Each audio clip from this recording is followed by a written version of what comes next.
السلام علیکم ورحمت الله وبرکاته. امید لرم چې تاسو به راته روغ او جوړ اوسئ. زه میراج الدین شینواری یو ځل بیا له میراج خان ټیکنیکل یوټیوب چینل له طرفه ستاسو په خدمت کې یم. په نن ویډیو کې به انشاءالله زه تاسو ته دغه طریقه در وښیم چې څنګه موږ تاسو کولی شو چې له یو سیم څخه بل سیم ته موږ تاسو ایم بي ولګو. په ډېره اسانۍ سره ښایسته طریقې سره تاسو دغه ویډیو تر پایه پورې وګورئ. انشاءالله مکمل په ټوله طریقه باندې به پوه شئ. خورا د نقطه هیله در څخه لرم که چیرې تاسو زما په چینل کې نوي یاست او تاسو ورڅخه میراج خان ټیکنیکل یوټیوب چینل نوي سبسکرایب کړئ، مهرباني وکړئ میراج خان ټیکنیکل یوټیوب چینل لازمي سبسکرایب کړئ. په کوم بل نشان کې په باندې کلیک کړئ، په آل باندې کلیک کړئ. په دې سره به زما هر یو نوي ویډیو تاسو ته په وخت سره در رسیږي. په نن ویډیو کې زه تاسو ته دغه طریقه در ښیم چې موږ څنګه کولی شو له یو سیم څخه بل سیم ته موږ تاسو ایم بي ولګو. نو که روشن څخه روشن ته غواړئ ایم بي لګولی شي، که له افغان بي سیم څخه غواړئ افغان بي سیم ته، که هر سیم څخه غواړئ چې بل سیم ته ایم بي ولګي، نو په دې طریقې سره تاسو کولی شئ په اسانۍ سره یو سیم څخه بل سیم ته ایم بي ولګئ. نو دوستانو د دې اپلیکیشن لینک په تاسو ته ډسکرپشن کې میلاو شي. تاسو ډسکرپشن ته لاړ شئ. د کومه ویډیو چې تاسو مهال ګورئ په دې د لیکنه باندې تاسو کلیک کړئ، لاندې چې کومه ذریعه خلاصیږي دې ته ویلی شي ډسکرپشن. په دې باندې به تاسو کلیک کړئ، هلته به ما لیکلي اپلیکیشن لینک دا دی. تاسو په اسانۍ سره اپلیکیشن ډاونلوډ کړئ. چې کله تاسو اپلیکیشن ډاونلوډ کړه، نو دغه اپلیکیشن به تاسو راخلاص کړئ. کله چې دغه اپلیکیشن تاسو راخلاص کړه، ګوره دوستانو کله چې دغه اپلیکیشن تاسو خلاص کړه، دلته به تاسو ته یي چې تاسو غواړئ چې له ایم ټي این څخه ایم ټي این ته ایم بي ولګئ، یا اتصالات څخه اتصالات ته ولګئ، افغان بي سیم څخه افغان بي سیم ته، روشن څخه روشن سلام کوم چې غواړئ. مثلا زه روشن څخه غواړم، په روشن باندې به تاسو کلیک وکړئ.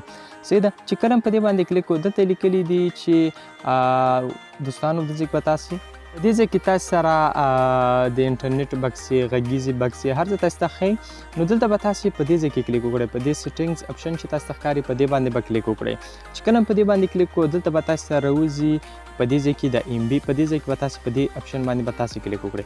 چې کله په دې باندې کلیک وکړو، دلته تاسو ته چې تاسو شمیره داخله کړئ. غواړئ چې شمیره داخله کړئ، دلته به تاسو خپله شمیره ورته داخله کړئ. کومه شمیره چې تاسو سره یې هغه شمیره به تاسو ور داخله کړئ. زما سره شمیره ده 0.93. دلته ما سره شمیره ده، زه بیا ورته داخله کړم 0.93 3 مثلا دا ما سره شمیره ده. دلته به تاسو غواړئ مقدار، څومره مقدار مثلا لګئ، دلته به تاسو ورته ولیکئ ایم بي، ورته ولیکئ چې دومره ایم بي. مثلا زه غواړم مثلا زه 50 ورته ولیکم. صحیح ده. بیا په دې ځای کې په دې شین خط باندې به تاسو کلیک وکړئ. چې کله په دې باندې کلیک وکړو، نو ګوره دوستانو دلته به موږ تاسو سره د خپل دغه شان راشي. صحیح ده. چې کله دغه شان راغلی، بیا په دې اوکې باندې به تاسو کلیک وکړئ. چې کله په اوکې باندې کلیک وکړو، دلته به تاسو لږ صبر ورته وکړئ. دلته تاسو څخه غواړي چې تاسو مثلا څومره ایم بي لګئ، شل ایم بي لګئ، 10 لګئ، 40 لګئ، 100 لګئ، 200، 500 او 1 جی بي. څومره چې تاسو لګئ مثلا هغه بل تاسو ورته ولیکئ. مثلا په یو کې ما سره 6 ایم بي دي، زه غواړم دا ولګم. نو په سینډ باندې به تاسو کلیک وکړئ. چې کله په سینډ باندې کلیک وکړئ، دلته تاسو غواړئ چې هماغه نمبر تاسو ایډ کړئ، کوم نمبر تاسو مثلا غواړئ دغه ایم بي ولګئ. دلته به تاسو تکلیف کړئ 0.9 لکه زما نمبر دی 93 په سینډ باندې به تاسو کلیک وکړئ. نو ګورئ دوستانو، موږ چې دی هغوی ته چې دی په دې سیم ته چې دی ما په اسانۍ سره پیسې ولګلې. له بل مثلا تاسو غواړئ چې بل سیم کې بل مثلا تاسو یوازې روشن، دلته په سیټینګ باندې به تاسو کلیک وکړئ. تاسو به هلته ورته انتخاب کړئ. مثلا د هغې نه مخکې به تاسو هغه سیم انتخاب کړئ. لکه مثلا ایم ټي این غواړئ، ایم ټي این به تاسو انتخاب کړئ. په سیټینګ باندې به تاسو کلیک وکړئ، او دلته به په کریډیټ غواړئ، ایم بي غواړئ، چې هر څه غواړئ په اسانۍ سره دلته تاسو کولی شئ هغه تنظیم کړئ، یا یو څخه بل سیم ته چې د ایم بي ډېر په اسانۍ سره ولګئ.